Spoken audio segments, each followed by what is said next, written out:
दिसतंय सर.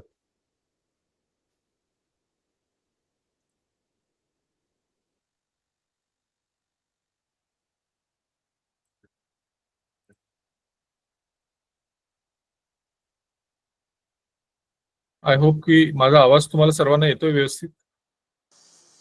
हो सर. हो येतोय सर. ओके. तर येतोय सर. एक्सेल, पहिल्यांदा एक्सेल काय आहे हे समजून घेऊ आपण. एक्सेल हे एक सॉफ्टवेअर आहे आणि आपल्या सगळ्यांना माहिती आहे की MS ऑफिस हे मायक्रोसॉफ्टचं एक सूट आहे बेसिकली. सूट म्हणजे काय की वेगवेगळे सॉफ्टवेअरचं एक कॉम्बिनेशन आहे, एक पॅकेज आहे थोडक्यात. MS ऑफिसमध्ये काय येतं तर वर्ड येतं, MS वर्ड येतं, एक्सेल येतं, पॉवर पॉईंट येतं, ऍक्सेस येतं, आउटलुक येतं, फ्रंट पेज येतं. तर हे जे आहेत हे MS ऑफिसचे काही कॉम्पोनंट्स आहेत. आता वर्डचा उपयोग काय होतो तर वर्ड प्रोसेसिंगसाठी, तुम्हाला लेटर बनवणं, प्रोजेक्ट रिपोर्ट बनवणं, काही रिपोर्ट बनवणं, अशा पद्धतीचं काम ज्याच्यामध्ये तुम्हाला वर्डशी संबंधित आहे, म्हणजे it's a word processing software. तर मायक्रोसॉफ्ट वर्ड हे एक वर्ड प्रोसेसिंग सॉफ्टवेअर आहे. MS एक्सेल आज जे आपण बघणार आहोत हे एक स्प्रेडशीट सॉफ्टवेअर आहे, ज्याचा उपयोग आपल्याला आकडेमोड करण्यासाठी होतो. म्हणजे आकड्यांच्या संबंधित जे काही काम आहे आपल्याला त्याच्यामध्ये एक्सेलचा उपयोग आपल्याला खूप चांगल्या पद्धतीने करता येतो. म्हणून मी काल तुम्हाला हे सांगितलं होतं की बँकेमध्ये काम करणाऱ्या प्रत्येक व्यक्तीला एक्सेल आलं पाहिजे.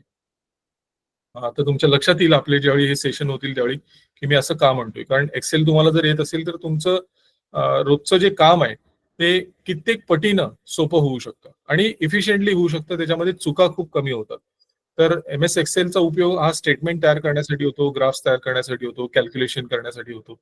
तर आकड्याशी संबंधित सगळं काम जे आहे ते आपण एक्सेलमध्ये करू शकतो. पॉवर पॉईंट आपल्या सगळ्यांना माहिती आहे की मायक्रोसॉफ्ट पॉवर पॉईंटचा उपयोग जो आहे हा तुम्हाला प्रेझेंटेशन करण्यासाठी होतो. MS ऍक्सेस हा जो कॉम्पोनंट आहे हा MS ऍक्सेस हे एक डेटाबेस मॅनेजमेंट सॉफ्टवेअर आहे, ज्याच्यामध्ये तुमचा डेटा स्टोअर करण्याचं काम प्रामुख्याने केलं जातं. तुमच्या ऑफिसमध्ये तुम्ही कोर बँकिंग सिस्टम वापरता, तर कोर बँकिंग सिस्टम वापरत असताना त्याचे दोन घटक असतात. तुम्हाला माहिती असेल की ऍप्लिकेशन पार्ट म्हणजे फ्रंट एंड पार्ट आणि बॅक एंड पार्ट. ऍप्लिकेशन तुम्ही जे CBS ऍप्लिकेशन वापरता त्याचे दोन भाग आहेत. एक फ्रंट एंड म्हणजे जो तुम्ही वापरता तो, आणि दुसरा भाग जो आहे तो आहे बॅकएंड. बॅकएंड म्हणजेच तुमचा डेटाबेस बेसिकली. तर तुम्ही जो डेटा एंट्री त्याच्यावरती करत असता तुमच्या सॉफ्टवेअरमध्ये, तो डेटा जाऊन स्टोअर होतो तुमच्या डेटाबेस सिस्टममध्ये. आता तुमच्या प्रत्येक बँकेमध्ये कदाचित ही सिस्टम वेगळी असेल, म्हणजे हे सॉफ्टवेअर कदाचित वेगळं असेल. काही ठिकाणी ओरॅकल असतं, काही ठिकाणी SQL सर्व्हर असतो, काही ठिकाणी MySQL असतं. त्याच्यामध्ये बरेच प्रकार आहेत. तर त्याच प्रकारामधला मोडणारा एक प्रकार म्हणजे हा MS ऍक्सेस. तर MS ऍक्सेस मध्ये हा डेटा स्टोअर करण्याचं काम त्याच्यामध्ये होत असतं. पाचवा कॉम्पोनंट आहे तो आहे आउटलुक. आउटलुकचा उपयोग तुम्ही तुमच्या कॉन्टॅक्ट मॅनेज करण्यासाठी, तुमचं ईमेल रिसीव्ह करण्यासाठी आणि बऱ्याचशा गोष्टी त्याच्यामध्ये तुम्ही करू शकता. तुमच्या अपॉइंटमेंट्स तुम्ही मेंटेन करू शकता, कॅलेंडर मेंटेन करू शकता. अशा बऱ्याच गोष्टी तुम्हाला आउटलुक मधनं करता येतात. तर MS आउटलुक झालं. आणि सहावा कॉम्पोनंट आहे तो आहे फ्रंट पेज. तर मायक्रोसॉफ्ट फ्रंट पेज हे एक टूल आहे, वेब डेव्हलपमेंट टूल आहे, ज्याच्यामधनं आपण HTML पेजेस त्याच्यामध्ये तयार करू शकतो. तर ही MS ऑफिसचे हे काही प्रमुख घटक आता आपण इथं बघितले. आता MS एक्सेल मला माहित नाही तुमच्या ऑफिसमध्ये तुम्ही वापरताय का नाही. कदाचित ओपन ऑफिस पण तुमच्याकडे असण्याची शक्यता आहे. तर MS एक्सेल हा MS ऑफिसचा भाग आहे. आता MS ऑफिस एकच सॉफ्टवेअर आहे का या म्हणजे या जगामध्ये अशा पद्धतीचं काम करणार, तर त्याचं उत्तर आहे नाही. आपल्याकडे अशी बरीच सॉफ्टवेअर आहेत. MS ऑफिस जे आहे हे मायक्रोसॉफ्टनी तयार केलेलं एक प्रोडक्ट आहे, सॉफ्टवेअर आहे. असेच अनेक सॉफ्टवेअर आहेत. एक लोटस स्मार्ट सूट म्हणून आहे, त्यानंतर स्टार ऑफिस आहे, ओपन ऑफिस आहे. अशी बरीच सॉफ्टवेअर आहेत. या दोन्हीतला फरक जर आपल्याला समजून घ्यायचा असेल तर मायक्रोसॉफ्ट ऑफिस हे एक प्राइस्ड प्रोडक्ट आहे, म्हणजे लायसन्स घ्यावं लागतं आपल्याला. तुमच्याकडे जर तुम्ही मायक्रोसॉफ्टचं वर्ड, एक्सेल, पॉवर पॉईंट ह्या गोष्टी वापरत असाल, MS ऑफिस तुम्ही जर वापरत असाल, तर ह्याची खात्री करा की तुमच्याकडं त्याचं लायसन्स आहे. कारण IT ऍक्ट 2000च्या तरतुदीनुसार जर तुम्ही पायरेटेड सॉफ्टवेअर वापरत असाल, म्हणजे कोणाकडून तरी कॉपी करून जर तुम्ही हे सॉफ्टवेअर वापरत असाल तर हा कायद्यानुसार गुन्हा आहे.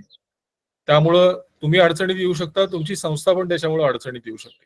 त्यामुळे तुम्ही जर MS ऑफिस वापरत असाल तर याची जरूर खात्री करा की तुमचं सॉफ्टवेअर जे आहे त्याचं लायसन्स तुमच्याकडे आहे की नाही आहे. तर मायक्रोसॉफ्ट ऑफिस असेल, लोटस स्मार्ट सूट असेल, ही दोन सॉफ्टवेअर जी आहे ही प्राइस्ड सॉफ्टवेअर आहे, म्हणजे लायसन्स त्याचं घ्यावं लागतं आपल्याला. वेरएज ओपन ऑफिस जे आता मी तुम्हाला म्हणलं, ओपन ऑफिस, स्टार ऑफिस, ही जी सॉफ्टवेअर आहे ही ओपन सोर्स सॉफ्टवेअर आहे. त्याच्यामध्ये तुम्हाला कुठल्याही प्रकारचं लायसन्स घेण्याची आवश्यकता नाहीये. हे तुम्ही openoffice.org वरनं डाउनलोड करू शकता आणि तुमच्या कामासाठी त्याचा उपयोग करून घेऊ शकता. तर त्यासाठी तुम्हाला लायसन्सची तशा तशा अर्थाने काही आवश्यकता नाहीये. तर दोन्हीतला प्रामुख्यानं हा फरक आता मी इथे तुम्हाला सांगण्याचा प्रयत्न केला. आता आपण MS एक्सेल सुरुवात कशी करायची हे बघूया. इथं तुम्हाला स्क्रीनवरती दिसत असेल. 2-3 पद्धतीने MS एक्सेल तुम्ही सुरू करू शकता. या सर्च ऑप्शन मध्ये जाऊन इथं टाईप केलं मी एक्सेल, तर तुम्हाला एक्सेल ऑप्शन इथं तुम्हाला दिसेल. याच्यावरती तुम्ही क्लिक करू शकता. तर ही एक पद्धत झाली. दुसरी पद्धत ही आहे की तुम्ही इथं या स्टार्ट बटन वरती क्लिक करा. तुम्हाला यामध्ये सुद्धा इथं हा ऑप्शन दिसेल. या ऑप्शन वरती क्लिक केलं तरी एक्सेल सुरू होईल. विंडोजची खासियत आहे की विंडोजमध्ये तुम्ही एकच गोष्ट वेगवेगळ्या पद्धतीनं, म्हणजे वेगवेगळे मार्ग अवलंबून तुम्ही या गोष्टी करू शकता. म्हणजे आता आपण एक्सेल सुरू करण्यासाठी 2 पद्धती बघितल्या. एक तर त्या सर्च बटन मध्ये जाऊन मी एक्सेल टाईप केलं, इथून मला ऑप्शन मिळाला, तिथून मी क्लिक केलं. दुसरा मी तुम्हाला स्टार्ट बटन वरती क्लिक करून दाखवलं. हा दुसरा प्रकार झाला. तिसरा प्रकार याच्यामध्ये आहे की तुमच्या कीबोर्डवरची विंडोज की पकडा आणि R प्रेस करा आणि इथे आपल्याला एक्सेल म्हणून असंही तुम्ही करू शकता. तिन्हीचं काम एकच आहे एक्सेल सुरू करण्याचं, पण तुम्ही त्या 3 वेगवेगळ्या पद्धतीनं तुम्ही हे तुमचं काम करू शकता.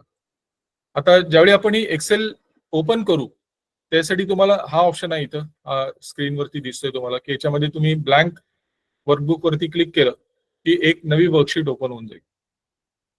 आता या विंडोचे घटक आपण थोडेसे समजून घेऊ की हा जो वरचा पार्ट जो आहे, टॉप पोर्शन जो आहे, त्याला म्हणतात टायटल बार.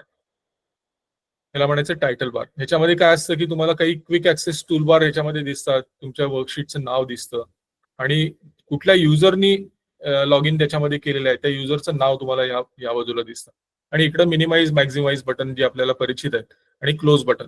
तर ह्याला म्हणतात टायटल बार. त्या टायटल बारच्या खाली जर तुम्ही बघितलं तर याच्यामध्ये आपल्याला मेनू ऑप्शन दिसतील. हा फाईल ऑप्शन आहे, फाईल मेनू आहे, होम मेनू आहे, इन्सर्ट आहे, पेज लेआउट आहे. तुम्ही जर बघाल तर इथे मी जसं क्लिक करतोय तसे हे खालचे ऑप्शन इथे चेंज होत आहेत. हा पोर्शन चेंज होतोय. Page layout, formulas, data, review. तर जसं मी हा मेनू सिलेक्ट करेन तसे हे ऑप्शन तुमचे बदलत राहतील. तर ही जी पट्टी आहे ह्याला आपण म्हणतो मेनू बार. ओके. त्याच्या खाली हा जो पोर्शन आहे जो बदलतोय ह्याला म्हणतात रिबन. RIBBON, ribbon. हा जो पोर्शन आहे ह्याला म्हणायचं रिबन. आणि ह्याच्या खाली जर आपण बघितलं तर ह्याला म्हणतात नेम बॉक्स. आता इथे तुम्हाला या गोष्टी लक्षात ठेवण्याची काही आवश्यकता नाही. तुम्ही जसं तुमचा माऊस पॉइंटर इथं न्याल त्यावेळी तुम्हाला इथं खाली दिसतंय बघा, एक छोट्या अक्षरामध्ये इथं त्याला म्हणतात पॉपअप हेल्प. तर इथं काय आहे ह्याची माहिती तुम्हाला त्याच्यामध्ये मिळते. इथं नेम बॉक्स असं लिहिलेलं आहे. त्याच्या पलीकडे जो दिसतोय आपल्याला ह्याला म्हणतात फॉर्म्युला बार. म्हणजे आपण जे काही डेटा एंट्री करतो तो आपल्याला तिथं दिसतो. आपण फॉर्म्युला टाकला तर तो फॉर्म्युला तिथं दिसतो. तर या पोर्शनचं नाव आहे फॉर्म्युला बार. ह्याला म्हणतात फॉर्म्युला बार. याच्या खाली बिलकुल इथं तुम्हाला दिसतंय की ABCD हे कॉलम आहे. हे सगळे कॉलम आहे. आणि इकडे जर तुम्ही बघितलं 1 2 3 4 तर हे रोज आहे. म्हणजे एक्सेल हा जो पोर्शन आहे एक्सेलचा ह्याला म्हणतात वर्कशीट. इथं तुम्हाला खाली नाव दिसतंय त्याचं. ह्याला म्हणतात शीट, वर्कशीट. ओके. आणि वर्कशीट कशाची बनलेली आहे तर वर्कशीट ही मल्टिपल कॉलम्स आणि मल्टिपल रोजची बनलेली आहे. म्हणजे एका वर्कशीटमध्ये असंख्य कॉलम्स आहेत आणि असंख्य रोज आहेत. आता हे असंख्य म्हणजे किती नक्की तर तुम्हाला बघायचं असेल तर इथं कंट्रोल पकडायचं आणि राईट की प्रेस करा. तर तुम्हाला दिसेल की हा XFD हा शेवटचा कॉलम आहे तुमचा. आता हा XFD पर्यंत कसा पोहोचलाय तर ABCD अप टू Z नंतर AAABACAD असे कॉम्बिनेशन करत करत करत XFD पर्यंत आपण तिथं पोहोचलेलो. तर शेवटचा कॉलम तुम्हाला बऱ्याच वेळा परीक्षेमध्ये हा प्रश्न पण येतो की एक्सेलचा शेवटचा कॉलम कुठला. तर तुम्हाला हे लक्षात ठेवावं लागेल की शेवटचा कॉलम जो आहे एक्सेलचा तो आहे XFD. तसंच मला जर शेवटचा रो बघायचा असेल तर कंट्रोल की पकडा आणि डाऊन एरो दाबा. आणि इथं हा नंबर बघितल्यावर तुमच्या लक्षात येईल की एक्सेलची डेटा स्टोअर करण्याची क्षमता ही केवढी प्रचंड आहे. एक्सेलच्या एका वर्कशीट मधला शेवटचा रो जो आहे तो आहे 10,48,576. इतके रोज एका वर्कशीट मध्ये आणि शेवटचा कॉलम आहे एक्सेप्ट डी. तर इतका सगळा डेटा आपण एका वर्कशीट मध्ये आपण स्टोअर करू शकतो. म्हणजे ही ह्यूज डेटा आहे. ही झाली एक वर्कशीट. तुम्ही अशी मल्टिपल वर्कशीट त्याच्यामध्ये ऍड करू शकता. इथं खाली बटन दिले बघा, या प्लस बटन वरती जर मी क्लिक केलं तर तुम्हाला वेगळी वर्कशीट मिळेल. म्हणजे तुम्हाला पहिल्या वर्कशीट मध्ये तुम्ही जेवढा डेटा ठेवलाय तेवढाच डेटा तुम्हाला या वर्कशीट मध्ये पण ठेवता येऊ शकतो. आणि अशा मल्टिपल वर्कशीट्स तुम्ही तुमच्या फाईलमध्ये ऍड करू शकता. तर आता मी तुम्हाला सांगतोय तो कन्सेप्ट आहे वर्कशीट. आणि ही फाईल ज्यावेळी आपण सेव्ह करतो एक्सेलमध्ये, जसं की मी इथं गेलो आणि फाईल सेव्ह म्हणलं तर ही फाईल सेव्ह होते. त्या फाईलला म्हणायचं वर्कबुक. तर हा कन्सेप्ट समजून घ्या नीट. एक्सेलमध्ये आपण जी फाईल तयार करतो त्याला म्हणायचं एक्सेल वर्कबुक. आणि वर्कबुक कंटेन्स मल्टिपल वर्कशीट्स. तर हा कन्सेप्ट समजून घ्या नीट, लक्षात ठेवा. तर ही आता इथं आपण जे बघतोय हा वर्कशीट एरिया आहे आणि एका वर्कबुक मध्ये मल्टिपल वर्कशीट्स असू शकतात. तर हा कन्सेप्ट इथं समजून घेणं आपल्याला आवश्यक आहे. तर हा एक छोटासा परिचय आपण इथं बघितला. इथं खाली उजव्या बाजूला तुम्हाला दिसेल हे झूम बटन आहे. आणि तुम्ही इथून तुमचा जो व्ह्यू आहे तो झूम करू शकता, झूम इन झूम आउट करू शकता. त्याच्यामुळे फॉन्ट चेंज होत नाही. फॉन्ट हा वेगळा भाग झाला. तुम्हाला तुमचा डेटा जर थोडा मोठ्या ह्याच्यामध्ये बघायचा असेल, मोठ्या आकारात जर बघायचं असेल तर तुम्ही झूम इन झूम आउट त्याच्यामध्ये करू शकता. तर हे झूम बटन आहे खाली. तर हे आता आपण जे बघतोय ह्याला म्हणतो आपण वर्कशीट एरिया आहे. आता यातला प्रत्येक हा जो रेक्टँग्युलर भाग आहे, आता मी जिथे क्लिक करतोय याला म्हणतात cell. Excel worksheet is a combination of cells. तर या सगळ्या सेल्स आहेत. आणि मग या सेलला प्रत्येकाला त्या प्रत्येक सेलची एक ओळख आहे. काय ओळख आहे त्याची? तर एच कॉलम आणि 5वा रो. तर H5 ही या सेलची ओळख आहे. आणि हे तुम्ही इथे नेम बॉक्स मध्ये बघू शकता. मी कुठल्या सेलमध्ये आता आहे, समजा मी आता इथं क्लिक केलं तर मला इथं दिसतंय N9. म्हणजे मी N9 सेलला आता आहे. ह्याला म्हणतो आपण करंट सेल. म्हणजे तुम्हाला ही डार्क बॉर्डर मध्ये जी सेल दिसते ह्याला म्हणायचं करंट सेल. तर ह्या सगळ्या सेल्स आहेत माझ्याकडं. आणि करंट सेल कुठली? तर ही करंट सेल आहे आणि त्याचा ऍड्रेस आहे J5. सेलला कसं ओळख आहे? सेलची ओळख अशी आहे की कॉलम आणि नंतर रोचा नंबर ही एका सेलची ओळख आहे. तर हा एक एक्सेलची ओळख आपण आता इथं करून घेतली. ओके. तर मी पुन्हा एकदा रिपीट करतो. हा टायटल बार आहे, हा मेनू बार आहे, ह्याच्या खाली जे आहे हे रिबन आहे, इकडं नेम बॉक्स, फॉर्म्युला बार, हे कॉलम्स आहेत, हे रोज आहेत. आता ही जी आहे करंट सेल आहे, या सेलचा ऍड्रेस जो आहे हा J5 अशा पद्धतीनं ऍड्रेस त्याचा हे केलेला असतो. त्यानंतर ही शीट म्हणतो आपण याला, वर्कशीट म्हणतो आपण याला. तर अशा मल्टिपल वर्कशीट्स मी एका वर्कबुक मध्ये ऍड करू शकतो. आणि ही फाईल जी सेव्ह होते या फाईलला म्हणायचं workbook. Workbook contains multiple worksheets and worksheet contains multiple cells. अशा पद्धतीने तुम्ही लक्षात ठेवू शकता या गोष्टी. तर ह्या गोष्टी झाल्या. आता सगळ्यात महत्वाची गोष्ट एक्सेलमध्ये काम करत असताना की फाईल सेव्ह कशी करायची. तर या इथं फाईलला गेलो मी आणि इथं हा सेव्ह ऑप्शन वरती क्लिक केलं आणि तुम्हाला जिथं हवी असेल तो फोल्डर तुम्ही सिलेक्ट करा आणि तुम्ही तुमच्या फाईलला नाव इथं देऊ शकता. एकदा तुम्ही या फाईलला इथं नाव दिलं की तुमच्या त्या फाईलचं नाव तुम्हाला इथं वरती दिसतं या टॉप रो मध्ये. ओके. तर फाईल सेव्ह करण्यासाठी आपल्याला इथं फाईलला जावं लागेल आणि सेव्हला क्लिक करावं लागेल. ह्याचा एक शॉर्टकट पण असतो एक्सेलमध्ये, Ctrl+S. फक्त एक्सेलमध्येच असं नाही, वर्डमध्ये पण आहे, पॉवर पॉईंटमध्ये पण आहे. विंडोज मधल्या कुठल्याही सॉफ्टवेअरमध्ये युजली Ctrl+S ही जी कमांड आहे ही एक युनिव्हर्सल कमांड आहे सेव्ह करण्यासाठी आपलं काम.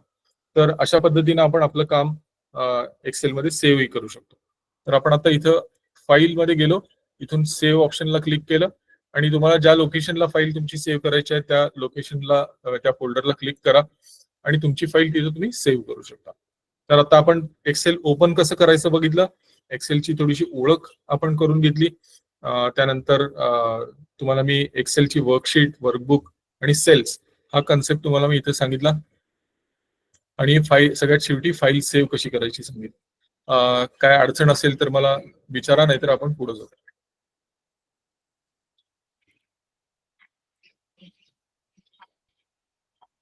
आता आपण काही एडिटिंग कमांड्स ह्याच्यामध्ये बघूया.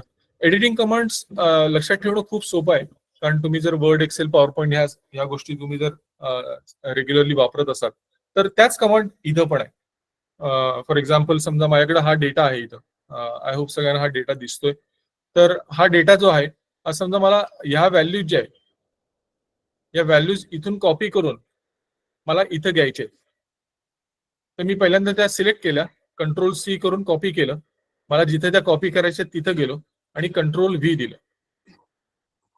आता या कंट्रोल सी, कंट्रोल व्ही ह्या ज्या आहेत ह्या शॉर्टकट कमांड्स आहेत. तुम्हाला जर ह्या लक्षात ठेवणं सुरुवातीला कठीण असेल तर पहिल्यांदा हे सिलेक्ट करा.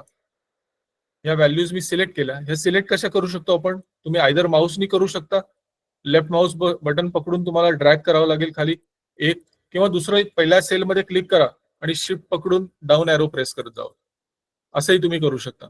तर हे सिलेक्ट केलं, इथं वरती बघा तुम्हाला कॉपी ऑप्शन दिसतोय, त्या कॉपी ऑप्शन वरती क्लिक करा. हे तुम्हाला कुठली कमांड लक्षात ठेवण्याची पण आवश्यकता नाहीये. तर मी या कॉपीवरती क्लिक केलं आणि कॉपीवरती मी गेल्यानंतर बघा तुम्हाला तिथे एक छोटं हे पण दिसते, त्याचं शॉर्टकट की पण दिसते.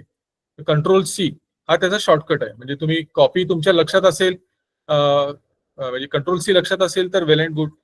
तर तुम्ही इथं कॉपी वापरून, म्हणजे कॉपीवरती क्लिक करून सुद्धा तुम्ही तेच काम तुमच्यासाठी करू शकता. तर मी पहिल्यांदा इथं कॉपी केलं, नंतर मला जिथं कॉपी करायचं आहे त्या सेलवरती गेलो आणि इथं मी पेस्ट म्हणलं.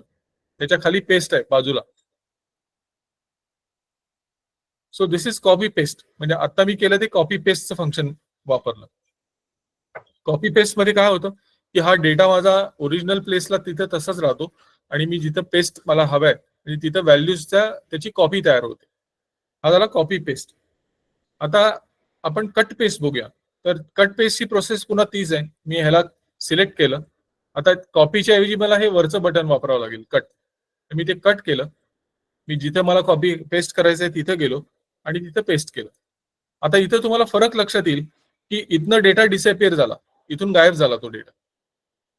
ओके, इथून डेटा गायब झाला, इथं आपल्याकडे तो डेटा आपल्याला मिळाला. This is cut paste. Copy paste आणि कट पेस्ट या दोन्हीमध्ये हा फरक आहे. लक्षात येते? आता मला समजा मी हे केलं, कट केलं तिथनं तिकडं, कट करून हा डेटा मी तिकडे केला आणि नंतर मला वाटलं की बाबा नाही, मला हा डेटा मला होता तिथंच मला परत हवाय. तर एक्सेलमध्ये एक फॅसिलिटी आहे, त्याला आपण म्हणतो अंडू. एक्सेलमध्ये दोन्ही गोष्टी आहेत, अंडू पण आहे आणि रिडू पण आहे. तर मला हे समजा हे केलेलं काम मला रिवर्ट करायचं असेल तर मी कंट्रोल झेड प्रेस करू शकतो, किंवा इथं बघा त्याच्यावरती तुम्हाला ऑप्शन इथे दिसत असेल, हा अंडू हा ऑप्शन पण तुम्ही वापरू शकता.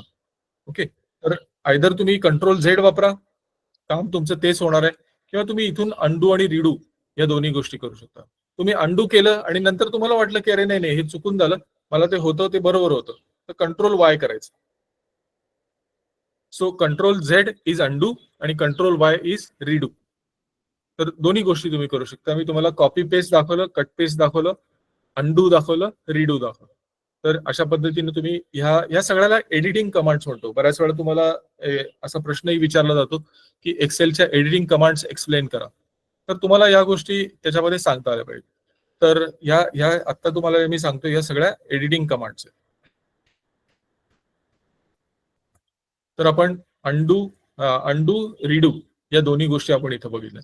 आणि बाकीचे फॉन्ट वाढवणं, बोल्ड करणं, इटॅलिक्स करणं, या सगळ्या गोष्टी आता आपण तिकडे जायला नको, कारण ह्या गोष्टी सगळ्या कॉमन आहेत. तुम्ही जे वर्ड मध्ये जे करता त्याच गोष्टी तुम्हाला इथं पण कॉमन आहेत. तर अशा पद्धतीने आपण ह्या एडिटिंग कमांड्स आपण त्याच्यामध्ये वापरू शकतो.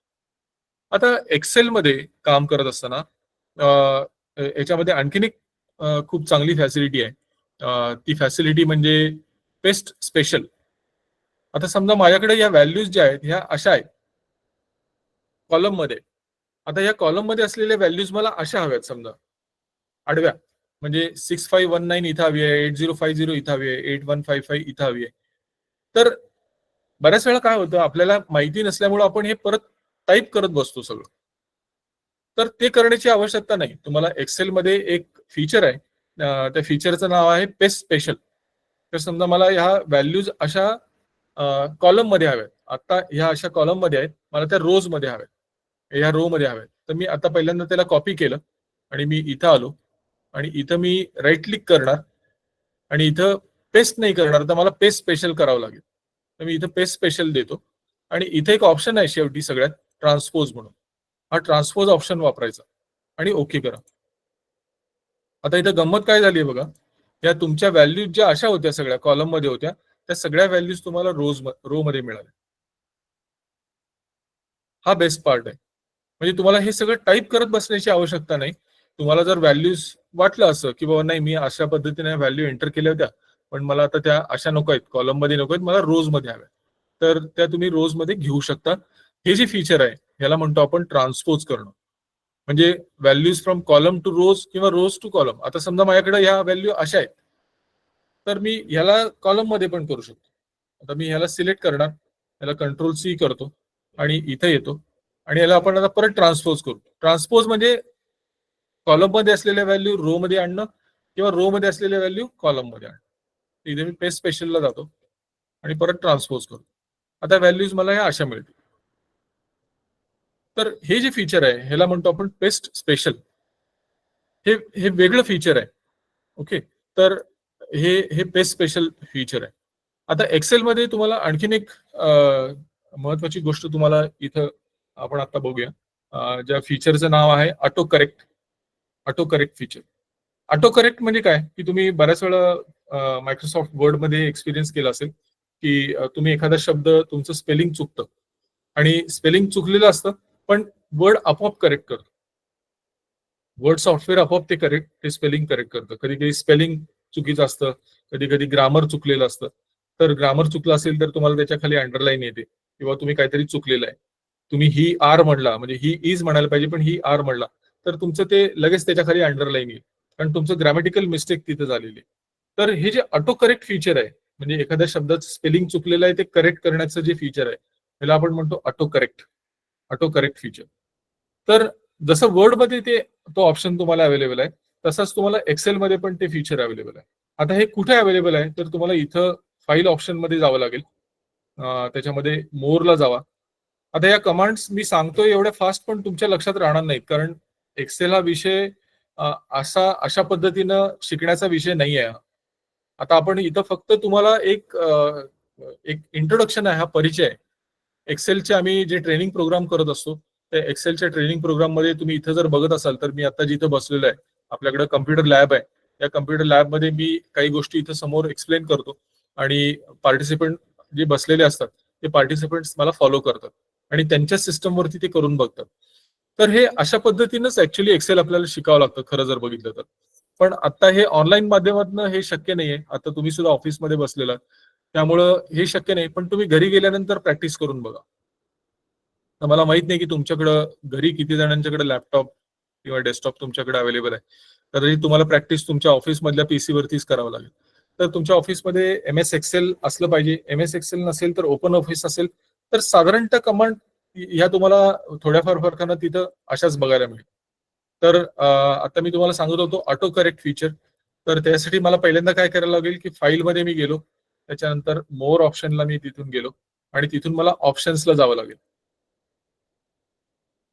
आता ह्या ऑप्शन्स मध्ये खूप सारे सेटिंग्स आहेत. हे सेटिंग्स आपल्याला युजली लागत नाहीत. ही सेटिंग आपल्याला मायक्रोसॉफ्टने ऑलरेडी करून दिलेली असतात. आता मी तुम्हाला ऑटो करेक्ट फीचर कुठं आहे, म्हणजे कसं वापरायचं किंवा ते कशामुळं फंक्शन करतं हे दाखवण्याचा मी तुम्हाला प्रयत्न करतो. तर इथं ह्या प्रूफिंगला जावा आणि इथं तुम्हाला हा ऑप्शन दिसेल, ऑटो करेक्ट ऑप्शन. हा ऑटो करेक्ट ऑप्शन जर आपण इथं सिलेक्ट केला, क्लिक केला, तर तुम्हाला हे इतके सगळे शब्द दिसतील बघा. आता ह्याचा अर्थ असा आहे की मी समजा अबाउटचं स्पेलिंग ABBOUT असं लिहिलं, तर एक्सेलने ऑटोमॅटिकली करेक्ट करायचं आहे ABOUT न. म्हणजे थोडक्यात हे कसं काम करतं की replace this word ABBOUT with ABOUT अशी एक कमांड एक्सेलला दिली गेलेली आहे म्हणजे ही सेव्ह केलेली आहे एक्सेल मध्ये. ओके, तर हे अबाउट झालं. समजा मी अबाउट द असं लिहिलं तर अबाउट आणि द मध्ये समजा मी स्पेस दिला नाही तर स्पेस ऑटोमॅटिकली एक्सेल कडनं दिला जातो. आता हे कसं, इथं बघा दिलेलं आहे, आपण अबाउट द एकत्रित दिलेलं आहे आणि इथं आपल्याला म्हणजे आपण इथे एक्सेलला काय सांगतोय, replace about the with about space the असं आपण सांगतोय. तर ह्या कमांड्स ज्या आहेत, ह्या ज्या इन्स्ट्रक्शन्स आहेत, ह्या एक्सेलला आपण ऑलरेडी देऊन ठेवलेले आहेत आणि ह्याच्यामुळं ह्या गोष्टी एक्सेलमध्ये घडत असतात. एक्सेलमध्ये मॅजिक काही नाही आहे, एक्सेलमध्ये जादू काही नाही आहे, म्हणजे एक्सेलला स्वतःची बुद्धी काही नाही आहे. या गोष्टी त्याच्यामध्ये डिफाईन केल्या गेलेल्या आहेत. आता आपण बघू बाहेर की ह्या गोष्टी कशा वर्क करतात. आता मी तुम्हाला मगाशी दाखवलं होतं ABBOUT. आता मी हे समजा ABBOUT असं इथे लिहिलं आणि एंटर दिलं तर बघा काय होतंय, ABOUT असं आपल्याला त्याच्यामध्ये दिसतंय. आता हे कशामुळे झालं, तर तिथं आपण ती कमांड त्याला देऊन ठेवलेली आहे, त्यामुळं हा चेंज त्याच्यामध्ये आपोआप झाला. आता तसंच मी ABOUT आणि द हे स्पेस द्यायला विसरलो समजा मध्ये, तर बघा काय होतंय, एंटर मी दिल्यानंतर द मधला स्पेस आपोआप त्यांनी दिला आपल्याला. तर असे हजारो शब्द त्याच्यामध्ये ऑलरेडी मायक्रोसॉफ्टने आपल्याला दिलेले, की ज्याच्यामुळं आपण काही एखादं स्पेलिंग चुकलं तर ते स्पेलिंग एक्सेल ऑटोमॅटिकली आपल्याला करेक्ट करून देत.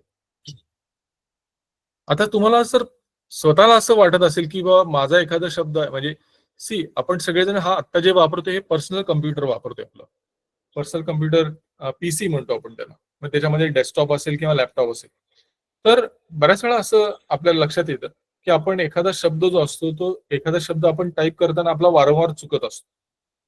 तर तुम्हाला असं वाटलं की तुमचा एखादा शब्द वारंवार चुकतोय, तर तुम्ही स्वतःचा शब्द सुद्धा इथं जाऊन तुम्ही डिफाईन करू शकता.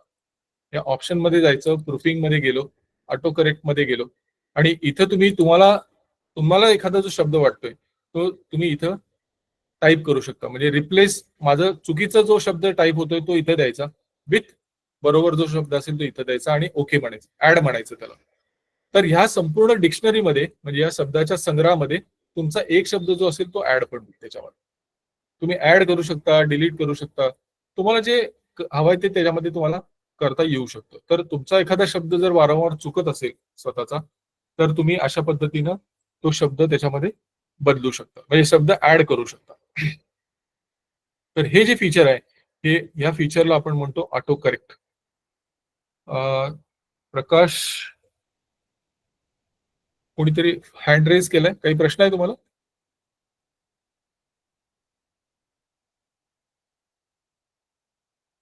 प्रशांत म्हणून कोणीतरी हँड रेज केलाय, काही प्रश्न आहे? ओके, तर मी आता तुम्हाला जे फीचर दाखवलं दॅट इज ऑटो करेक्ट. आता आपण दुसरं एक फीचर एक्सेलचं बघूया, त्याला म्हणतात ऑटो फिल. ऑटो फिल म्हणजे डेटा ऑटोमॅटिकली भरण्याची जी प्रक्रिया आहे त्याला आपण म्हणतो ऑटो फिल. आता इथं गमतीचा भाग बघा तुम्ही. आता समजा मी इथं जानेवारी लिहिलं आणि मला इकडं असं जे आहे कॉलम जे आहेत माझे, या कॉलम मध्ये फेब्रुवारी, मार्च, एप्रिल, मे, जून अशा पद्धतीने मला डेटा हवाय. तर मी इथं काय करतोय बघा, जानेवारी मी इथं लिहिलं आणि ज्यावेळी मी ह्या उजव्या कोपऱ्यात जाईन खालच्या, त्यावेळी हा प्लसचा सिम्बॉल जो आहे आता हॉलो आहे म्हणजे पोकळ आहे प्लस. मी ज्यावेळी या कोपऱ्यात जातोय, या सेलच्या कोपऱ्यामध्ये जातोय, त्यावेळी तो सॉलिड प्लस होतो. सॉलिड प्लस तुम्हाला दिसला की त्याला ड्रॅग करायचं उजव्या बाजूला. मे, जून, समजा मला 6 महिन्याचं नावं हवेत वरती, तर तुम्ही अशा पद्धतीनं नावं घेऊ शकता. आता तुम्हाला आश्चर्य वाटेल की हा डेटा आला कसा ऑटोमॅटिकली. मी तर काय भरला नव्हता, मी नुसतं जानेवारी इथं भरलं आणि जानेवारी भरून मी नुसतं ह्याला ड्रॅग केलं या बाजूला. जानेवारी, फेब्रुवारी, मार्च, एप्रिल, मे, जून. हा डेटा ऑटोमॅटिकली कसा आला? आता समजा मला व्हॅल्यूज हव्यात इथं 10, 20 आणि याच पॅटर्न मध्ये यायला पाहिजे, 10, 20, 30, 40, 50 अशा यायला पाहिजे. आता मगाशीच प्रोसेस जर तुम्ही केली तर काय होते बघा गंमत.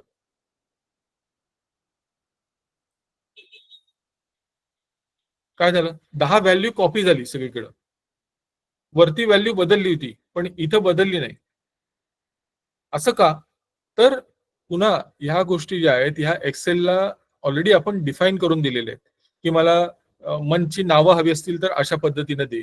समजा मला मंडे ट्यूजडे असं हवं असेल तर मी पहिला फक्त मंडे टाईप करणार इथं आणि त्याला फक्त ड्रॅग करणार पुढे. एवढं.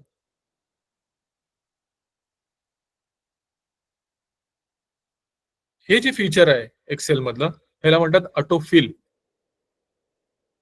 मगाशी तुम्हाला मी जे दाखवलं दॅट वॉज ऑटो करेक्ट. आता मी तुम्हाला जे दाखवतोय दॅट इज ऑटो फिल. तर हे जे फीचर आहे एक्सेलचं त्याला म्हणतात ऑटो फिल. ऑटो फिल वापरून आपण ह्या गोष्टी ज्या आपल्या आहेत हे काम आपण आपलं सोपं करू शकतो. म्हणजे मला हे अदरवाईज टाईप करायला लागलं असतं सगळं, ते टाईप करण्याचं काम हे ऑटो फिल वापरल्यामुळं माझं सोपं झालं. आता तुम्ही म्हणाल की हे मला असं जर हवं असेल तर काय करणार, 10, 20, 30, 40 असं हवं असेल तर सोपं आहे. पहिल्यांदा तुम्हाला 2 व्हॅल्यूज टाईप करावे लागतील. मग त्या 2 व्हॅल्यूज सिलेक्ट करा अशा पद्धतीनं आणि मग ड्रॅग करा. म्हणजे एक्सेलला समजेल की तुम्हाला पुढच्या व्हॅल्यू ज्या द्यायच्या आहेत या 10च्या गॅप न द्यायचे. नीट लक्षात घ्या मी काय सांगतोय की ज्यावेळी तुम्हाला एकच व्हॅल्यू कॉपी करायची असेल त्यावेळी त्याला ड्रॅग करा नुसतं खालच्या उजव्या कोपऱ्यात जाऊन. तुम्हाला अशा पद्धतीनं पॅटर्न हवा असेल म्हणजे 10च्या फरकानं जर व्हॅल्यूज तुम्हाला हव्या असतील तर तुम्हाला 2 व्हॅल्यूज पहिल्या टाईप कराव्या लागतील आणि 2 व्हॅल्यूज सिलेक्ट करून नंतर त्याला ड्रॅग करावं लागेल. तर हे जे फीचर आहे एक्सेल मधलं ह्याला म्हणतो आपण ऑटो फिल. पहिला आपण बघितलं दॅट वॉज ऑटो करेक्ट. आता आपण जे फीचर बघतोय त्याला म्हणतो आपण ऑटो फिल. आता काही वेळा आपल्याला असं असतं की समजा ह्या सगळ्या व्हॅल्यूज आहेत माझ्या इतक्या आणि ह्या सगळ्या व्हॅल्यूज मला एक पर्टिक्युलर व्हॅल्यूने भरून हव्या. म्हणजे मला समजा ह्या सगळ्या ठिकाणी 50 हवंय. आता इथं मी 50 भरलं. मग तुम्ही काय करणार की इथं मी गेलो आणि ह्याला असं ड्रॅग केलं इकडं आणि मग पुन्हा इकडे ड्रॅग करावं लागेल अशा पद्धतीने. म्हणजे तुमच्या खाली ड्रॅग करण्याची एक कमांड झाली आणि इकडे उजवीकडे तुम्ही जाऊन जे काम केलं ते दुसरं ड्रॅग तुम्ही केलं. आता हे करण्याची आवश्यकता खऱ्या अर्थाने नाहीये. समजा मला ह्या सगळ्या रेंजमध्ये मला 50 व्हॅल्यू भरून हवी असेल तर मी काय करणार, पहिल्या सेलमध्ये 50 टाईप करणार आणि एंटर नाही मारायचं. तुम्हाला ह्या सगळ्यात पहिले म्हणजे याची प्रोसेस समजून घ्या नीट की मला ज्या रेंजमध्ये ह्याला म्हणतात रेंज. आता मी जे सिलेक्ट केलं, जो एरिया सिलेक्ट करतोय मी, ही म्हणजे मी रेंज सिलेक्ट केली. आता रेंज म्हणजे काय, सेट ऑफ कंटिन्युअस सेल्स म्हणजे रेंज. मग ती रेंज अशी असू शकते किंवा अशी असू शकते. म्हणजे आता ही रेंज कशी झाली, या सेलपासून म्हणजे E28 पासून या सेलपर्यंत H34 पर्यंत ही रेंज झाली. समजा मी असं सिलेक्ट केलं असेल तर this is E28 to E34 ही रेंज झाली. तर अशा पद्धतीने तुम्ही रेंज पहिल्यांदा सिलेक्ट करायची. नंतर पहिली व्हॅल्यू भरायची इथं 50 आणि एंटर न देता इथं तुम्हाला कंट्रोल एंटर मारावं लागेल. आता हे बघताना खूप सोपं वाटतं सगळं, पण तुम्ही हे प्रत्यक्ष करून बघितलं पाहिजे. तुम्हाला हे स्वतः करावं लागेल. म्हणजे थोडक्यात मी तुम्हाला इथं क्लासमध्ये बसून पोहायला शिकवण्याचा प्रकार आहे खऱ्या अर्थाने. तर असं तुम्हाला पोहायला येणार नाही. तुम्हाला जर एक्सेल शिकायचं असेल तर मी आता हे जे सांगतोय हे तुम्हाला लक्षात ठेवून तुम्हाला स्वतः वापरून बघावं लागेल. आता तुम्ही म्हणाल हे लक्षात ठेवणं कदाचित तुम्हाला सोपं म्हणजे एवढं सोपं नाही होणार. तर ह्याचा व्हिडिओ ज्यावेळी अपलोड होईल तो व्हिडिओ तुम्ही बघा आणि त्या व्हिडिओला फॉलो करा. म्हणजे तो व्हिडिओ चालू करायचा एका बाजूला आणि एका बाजूला तुम्ही स्वतः तुमच्या डेस्कटॉप लॅपटॉपवरती एक्सेल ओपन करून या गोष्टी स्वतः तुम्हाला करून बघाव्या लागतील. मी तुम्हाला मगाशीच म्हणलो की एक्सेल शिकणं हे ऍक्च्युली तुम्हाला ऑनलाईन किंवा ह्या पद्धतीनं म्हणजे समोरासमोरच या गोष्टी तुम्हाला खऱ्या अर्थाने कराव्या लागतात. पण ठीक आहे, तुम्ही ऑनलाईन पद्धतीनं पण या गोष्टी शिकू शकता. हा व्हिडिओ तुम्ही प्ले करायचा आणि त्या पद्धतीने तुम्ही इकडे वापरून स्वतः तुम्ही अशा गोष्टी या शिकू शकता. तर आता आपण काय बघितलं की ऑटो करेक्ट फीचर बघितलं आणि ऑटो फिल हे 2 फीचर आपण आता इथं बघितलं. आतापर्यंत मी ज्या काही गोष्टी सांगितल्या त्याच्यात काही शंका असेल तर विचार.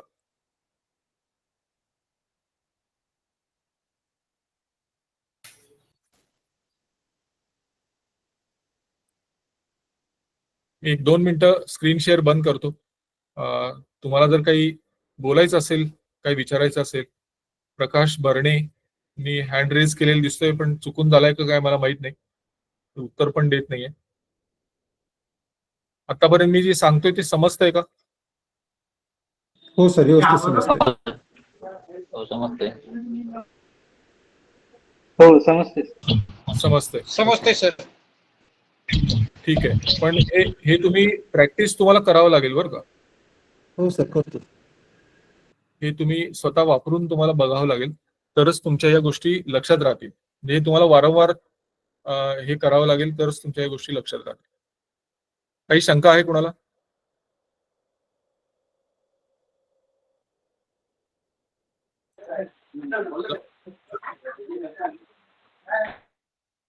नसेल तर आपण पुढे जाऊ.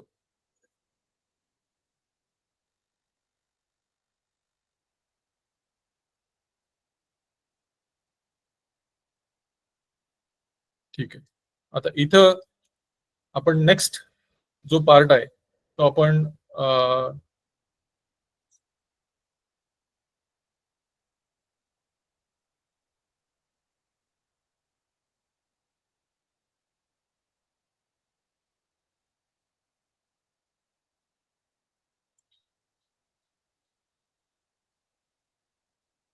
आपण आता थोडं फॉर्म्युलाकडे जाऊया. फॉर्म्युला कसा तयार करायचा. एक छोटं उदाहरण आपण इथे घेऊ. नाव, बेसिक, पीए, HRA, हे समजा माझे अर्निंग हेड्स आहेत आणि काही डिडक्शन आहेत, समजा PF आहे, ESI आहे. हे मी काय करतोय साधारण तुमच्या लक्षात आलं असेल की मी एक पेशीट तयार करण्याचा प्रयत्न करतोय. तर ए एखाद्याचं नाव आहे, समजा त्याचा बेसिक आहे समजा 58,000. डीए समजा आहे त्याचा आता समजा 35% डीए आहे. तर मला याचा फॉर्म्युला तयार करावा लागेल. आता डीए कॅल्क्युलेट करायचं आहे मला. 58,000 बेसिक असेल आणि त्याच्यावर 35% डीए असेल तर मला इथं फॉर्म्युला तयार करायला लागेल. तर फॉर्म्युला तयार करत असताना दोन गोष्टी कायम लक्षात ठेवा. फॉर्म्युला, एक्सेल मधला फॉर्म्युला हा नेहमी इक्वल टू न सुरू होतो. इक्वल टू जे साईन आहे या इक्वल टू न तुमचा फॉर्म्युला नेहमी सुरू होतो. हे कायम लक्षात ठेवायचं. आणि एक्सेल फॉर्म्युला तयार करत असताना हा कन्सेप्ट कायम लक्षात ठेवायचा. त्याला म्हणतात बॉडमास. याचा लॉंग फॉर्म शक्य असेल त्यांनी लिहून घ्या. बॉडमास म्हणजे, बॉडमासचा अर्थ असा आहे की brackets of division, multiplication, addition आणि सबस्ट्रॅक्शन. तर ह्याचा अर्थ हा आहे की सगळ्यात पहिल्यांदा फॉर्म्युला आपण ज्यावेळी एखादा फॉर्म्युला लिहितो, तो फॉर्म्युला आपण लिहिलेला असताना सगळ्यात पहिल्यांदा काय कॅल्क्युलेट होतं त्या फॉर्म्युला मधलं, त्या इक्वेशन मधलं, तर ब्रॅकेट्स पहिल्यांदा कॅल्क्युलेट होतं. ब्रॅकेट्स मध्ये सुद्धा इनर मोस्ट ब्रॅकेट जे असतं ते इनर मोस्ट ब्रॅकेट पहिल्यांदा इव्हॅल्युएट होतं. त्यानंतर दुसरं त्याच्या बाहेरचं ब्रॅकेट, नंतर त्याच्या बाहेरचं ब्रॅकेट. हे अशा पद्धतीने म्हणजे सगळ्यात टॉप प्रायोरिटी फॉर्म्युलामध्ये कशासाठी असते, तर ब्रॅकेटसाठी असते. That too for the inner most bracket. तर पहिल्यांदा इनर मोस्ट ब्रॅकेट माझं इव्हॅल्युएट होणार. त्यानंतर दुसरी प्रायोरिटी जी एक्सेल मध्ये असते ती असते डिव्हिजन आणि मल्टिप्लिकेशनसाठी. तर डिव्हिजन आणि मल्टिप्लिकेशन हे दुसऱ्या लेवलवरती कॅल्क्युलेशन होतं त्याचं. आणि लास्ट प्रायोरिटी, थर्ड प्रायोरिटी जी असते ती ऍडिशन आणि सबस्ट्रॅक्शनला असते. अशा पद्धतीने तुमचा फॉर्म्युला नेहमी इव्हॅल्युएट असतो. आता इथं आपण एक फॉर्म्युला तयार करूया की समजा माझा डीए जो आहे तो आहे बेसिक गुणिले 18%, बेसिक गुणिले 35%. तर मी दिला इक्वल टू. आता मला बेसिकची सेल सिलेक्ट करावी लागेल. ती मी अशा पद्धतीने सिलेक्ट करणार. म्हणजे मी पहिल्यांदा इथं इक्वल टू दिलं. इक्वल टू दिल्यानंतर मला ही सेल सिलेक्ट करावी लागेल अशा पद्धतीने. तुम्ही ती सेल सिलेक्ट केल्यानंतर ती बघा फ्लॅशिंग लाईन त्याच्यावरती सुरू झाली. तर ती, त्याचा अर्थ असा आहे की ती सेल सिलेक्ट झाली. त्याला मला मल्टिप्लाय करायचं आहे 35%. 35%. ओके, एंटर द्यायचं. हा झाला माझा डीएचा फॉर्म्युला. म्हणजे माझा 35% डीए किती होतो 58,000 वरती, तर 20,300 इतका होतो. मला समजा HRA जो आहे तो 15% आहे. इज इक्वल टू, पुन्हा तोच फॉर्म्युला, बेसिक सिलेक्ट केली, मल्टिप्लाइड बाय 15%, 15%. हा झाला माझा HRA. तर अशा पद्धतीने तुम्ही फॉर्म्युला तयार करू शकता. आता समजा मला BBB आहे, याच्यामध्ये CCC आहे, म्हणजे तिसरा एम्प्लॉई, चौथा एम्प्लॉई, अशा पद्धतीने आहे. आता याच्यामध्ये काय आहे की तुम्ही एकदा फॉर्म्युला तयार केला की प्रत्येक सेलमध्ये जाऊन तुम्हाला तो फॉर्म्युला तयार करण्याची आवश्यकता नाही एक्सेलमध्ये. एक्सेल मध्ये ह्या गोष्टी खूप सोप्या एक्सेलने तुम्हाला करून दिलेल्या आहेत. म्हणजे मला आता इथं काय करावं लागेल, हा फॉर्म्युला मी इथे एकदा तयार केला की या सेल मगाशी मी तुम्हाला जसं दाखवलं, या तिन्ही सेल सिलेक्ट करायच्या आणि त्याला खाली ड्रॅग करायचं अशा पद्धतीने. तर सगळ्या सेलमध्ये तो फॉर्म्युला ऍक्च्युली कॉपी होऊन जातो. ओके. आता इथं समजा बी ची सॅलरी जी आहे ती आहे 40,000. त्याप्रमाणे पुढचा त्याचा डीए आपोआप कॅल्क्युलेट होईल. तिथं तुम्हाला काहीच करायचं नाहीये. याचं समजा आहे 60,000 आणि डीचा आहे समजा 50,000. या सगळ्यांचा डीए HRA जो आहे हा सगळा ऑटोमॅटिकली कॅल्क्युलेट. आता इथं काय गंमत झाली आहे बघा, की हा फॉर्म्युला मी इथं तयार केला होता डीएचा आणि इथंही केला होता. ओके. आणि मी हा ज्यावेळी कॉपी केला खाली, आता इथं काय आहे डी, इथं बघा D5 इंटू 35, इथं आहे D5 इंटू 15%. ओके. हा फॉर्म्युला मी ज्यावेळी खाली कॉपी केला त्यावेळी इथं बघा काय झालं, इथं D6 त्यांनी ऑटोमॅटिकली घेतलं, इथं F6 त्यांनी ऑटोमॅटिकली घेतलं. D6 आणि इथं D6 इंटू 15 त्यांनी ऑटोमॅटिकली घेतलं. हे बघा इथं D7, इथं पण D7. म्हणजे ही व्हॅल्यू त्यांनी आपोआप नेक्स्ट व्हॅल्यू घेतली.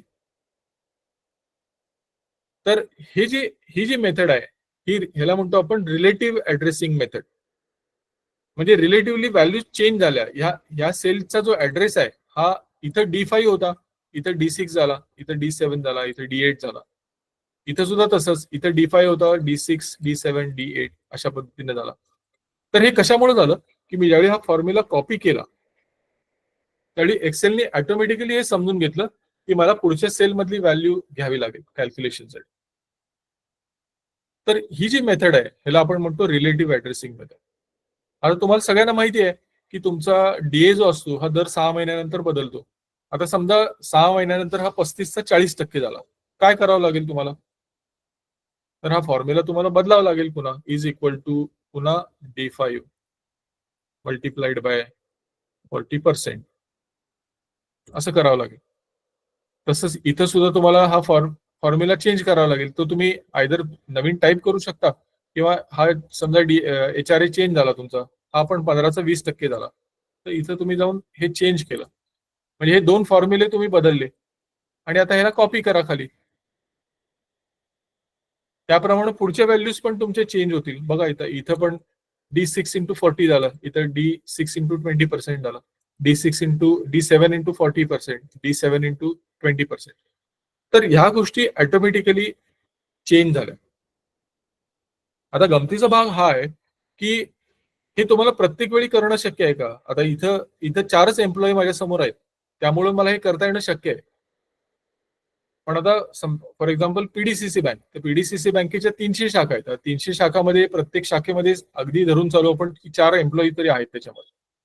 तर 300 गुणिले 4 म्हणजे जवळजवळ 1200चा स्टाफ त्याच्यामध्ये जातो. तर तुम्ही मग 1200 साठी ही प्रोसेस तुम्ही परत करणार का? तर त्याचं उत्तर आहे नाही. तुम्हाला असं करून चालणार नाही. तर तुम्हाला ह्याला थोडंसं सोपं करावं लागेल. म्हणजे काय करावं लागेल की ही व्हॅल्यू या फॉर्म्युलामध्ये डायरेक्टली टाईप न करता डीएचं पर्सेंटेज जे आहे ते पर्सेंटेज इथं वर ठेवायचं. इथं 40% हे इथं वर ठेवा वरच्या सेलमध्ये आणि हे 20% इथं ठेवा. आता फॉर्म्युला तयार करताना मगाशी आपण काय केलं होतं आणि आता आपण काय करतोय ह्या दोन्हीतला फरक समजून घ्या नीट. आता मी फॉर्म्युला तयार करताना बघा कसं करतोय. आता मी तुम्हाला जी दाखवतोय मेथड त्याला म्हणतात मिक्स्ड ऍड्रेसिंग मेथड. पहिल्यांदा मी तुम्हाला जी दाखवली that was a relative addressing method. सेलचा ऍड्रेस रिलेटिव्हली चेंज होत होता. आता तसं नाही करायचंय आपल्याला. आता इथं मी काय करतोय बघा, बेसिकची सेल मी सिलेक्ट केली, मल्टिप्लाइड बाय ही सेल सिलेक्ट केली. एंटर मारायचं नाही. एंटर मारायच्या आधी तुम्हाला F4 प्रेस करावं लागेल. आता इथं बघा F4 प्रेस केल्यानंतर काय झालं, त्या E आणि 3च्या मागं दोन्हीच्या मागं एक डॉलर साईन लागलंय. म्हणजे काय की मी ही E3चा जो E3ची जी व्हॅल्यू आहे ही मला प्रत्येक सेलमध्ये कॉमन हवी आहे, म्हणजे ती चेंज होता कामा नये. ओके. तर इथं मी एंटर देतो. आता हा फॉर्म्युला आपण कॉपी करूया खाली, बघा काय होते. आता इथं फॉर्म्युला D5 इंटू E3, हे E3 हलणार नाही, E3 कॉमन राहील प्रत्येक ठिकाणी. बघा तसं होतंय की नाही. आता ही चेंज झाली पण ही फिक्स आहे. इथं ही व्हॅल्यू चेंज झाली, ही फिक्स आहे. इथं ही व्हॅल्यू चेंज झाली, ही फिक्स आहे. म्हणजे आपण काय केलं की एक सेलची व्हॅल्यू आपण बदलली आणि एक सेल आपण फिक्स ठेवली. तसंच आपण आता इथेही करूया. इज इक्वल टू, ह्याचा फायदा तुम्हाला 2 मिनिटात आता लक्षात येईल काय ह्याचा फॉर्म्युला. अशा पद्धतीने फॉर्म्युला जर तयार केला तर त्याचा फायदा काय होतो त्याचा तुमच्या लक्षात येईल 2 मिनिटात. आणि आपण ह्याला खाली कॉपी करूया. आता इथं आता पुन्हा 6 महिन्यानंतर समजा 40चं 43% झालं किंवा 44% झालं समजा डीए तुमचं. पहिल्या मेथडमध्ये तुम्हाला आठवत असेल की आपण तो फॉर्म्युलामध्ये गेलो, ते पर्सेंटेज बदललं, मग त्याला सगळं कॉपी केलं. या सगळ्या गोष्टी तुम्हाला कराव्या लागतात. तुम्ही जर मॅन्युअली किंवा हार्ड कोड केलं तुमच्या फॉर्म्युलामध्ये पर्सेंटेज तर. आता आपण तसं केलेलं नाहीये. आता आपण काय केलंय की या 40%च्या ऐवजी आता मी इथं 44% करतो फक्त. आणि एंटर देऊन बघा काय होतंय. इथे लक्ष द्या, या व्हॅल्यूकडे लक्ष द्या काय होते. त्या आपोआप चेंज होतील सगळ्या. तसंच 20चं 22% झाला समजा डीए, तर इथे मी गेलो आणि 20ला 22 केलं फक्त. तर 22% प्रमाणे मला कॅल्क्युलेशन करून, म्हणजे तुमचे 5 एम्प्लॉई असू दे, 50 असू दे, 5,000 असू दे, 5 लाख एम्प्लॉई असू दे, तुमचे जे एफर्ट आहेत ते एफर्ट इतके सोपे होते. तुमचा जो त्रास आहे हा इतक्या पद्धतीने कमी होतो. म्हणजे तुम्ही एक व्हॅल्यू फक्त डीए पर्सेंटेजची आणि एचआरएची पर्सेंटेज इथं चेंज केलं की त्याप्रमाणे तुमचं सगळं कॅल्क्युलेशन जे आहे ते कॅल्क्युलेशन आपोआप त्याप्रमाणे बदलतं. तर तुम्हाला मी आता फॉर्म्युला बद्दल तुम्हाला सांगितलं. फॉर्म्युला सांगत असताना फॉर्म्युला हा नेहमी इक्वल टू न सुरू होतो. त्यानंतर त्याच्यामध्ये हा बॉडमास कन्सेप्ट तुम्हाला मी आता इथे सांगितलं. बॉडमासचा कन्सेप्ट समजून घेण्यासाठी तुम्हाला इथे एक उदाहरण देतो मी आता. इज इक्वल टू 5,000 अधिक 500 भागिले 10. याचं उत्तर काय येईल सांगा बरं तुम्ही.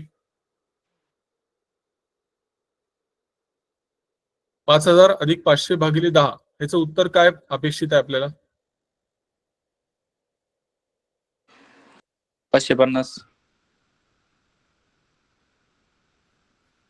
550. ओके. पण मला ऍक्च्युली मला काय करायचं होतं की 5,500ला 10 भागायचं होतं. पण तुम्ही जर तसं एक्सेलला सांगितलं नाही तर एक्सेल तुम्ही सांगितलं ते बरोबर आहे की ह्याचं उत्तर 5,050 असं येणार. कारण का की पहिल्यांदा त्यांना डिव्हिजन हे लक्षात ठेवा, यातली प्रायोरिटी कशाला आहे, पहिली डिव्हिजन मल्टिप्लिकेशनला आहे. त्यामुळे पहिल्यांदा डिव्हिजन होणार म्हणजे 500 भागिले 10 होणार म्हणजे 50 आणि ते 5,000 मध्ये ऍड होणार म्हणजे 5,050 उत्तर यायला पाहिजे. बघूया येते का. बरोबर आलं. पण मला ऍक्च्युली कॅल्क्युलेशन मध्ये असं अपेक्षित नव्हतं. मला कॅल्क्युलेशन करायचं होतं असं. तर तुम्हाला ते ब्रॅकेट पहिल्यांदा द्यावं लागेल तिथं अशा पद्धतीने. आता उत्तर काय येईल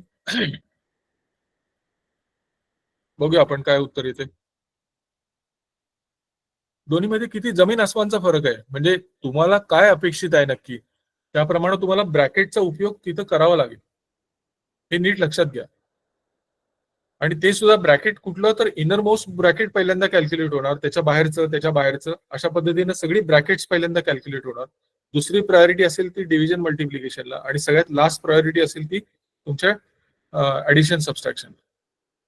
तर हा बॉडमासचा जो कन्सेप्ट आहे हा खूप महत्वाचा कन्सेप्ट आहे ज्यावेळी तुम्ही एक्सेलमध्ये फॉर्म्युला तयार करतो त्यावेळी. त्यामुळे या गोष्टी तुम्हाला लक्षात ठेवायला लागतील. आपण फॉर्म्युला कसा तयार करायचा, इक्वल टू न सुरू करायचं ते बघितलं, बॉडमासचा कन्सेप्ट बघितला, रिलेटिव्ह ऍड्रेसिंग, मिक्स्ड ऍड्रेसिंग या फॉर्म्युला तयार करण्याच्या पद्धती पण आपण आता इथे बोलतो. क्लिअर आहे इथपर्यंत.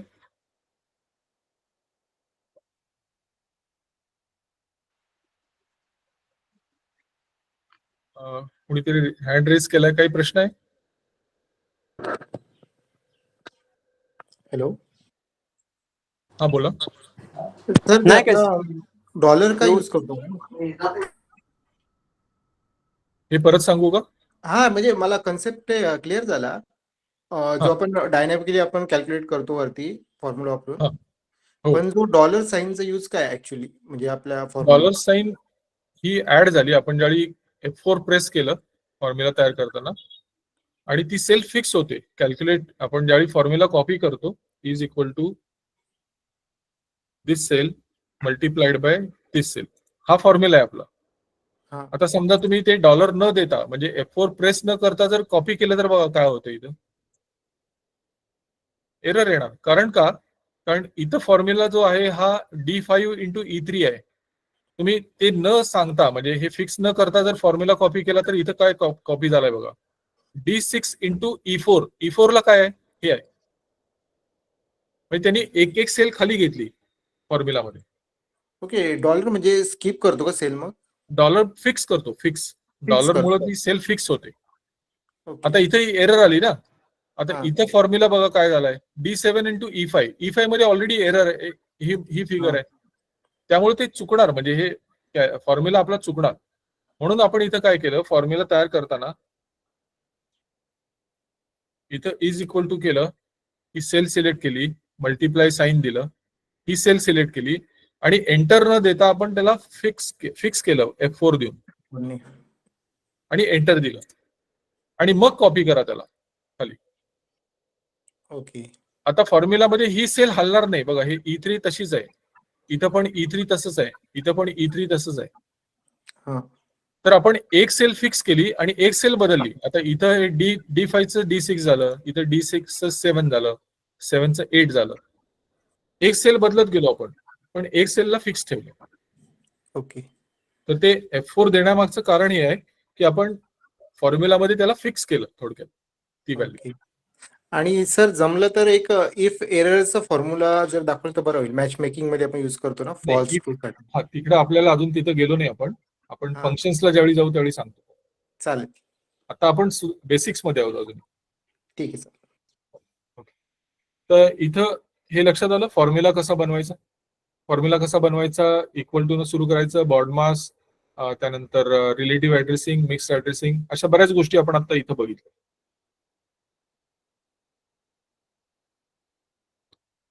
ओके, आपण आता अजून एक महत्वाची गोष्ट बघूया आणि आपण तिथं थांबूया.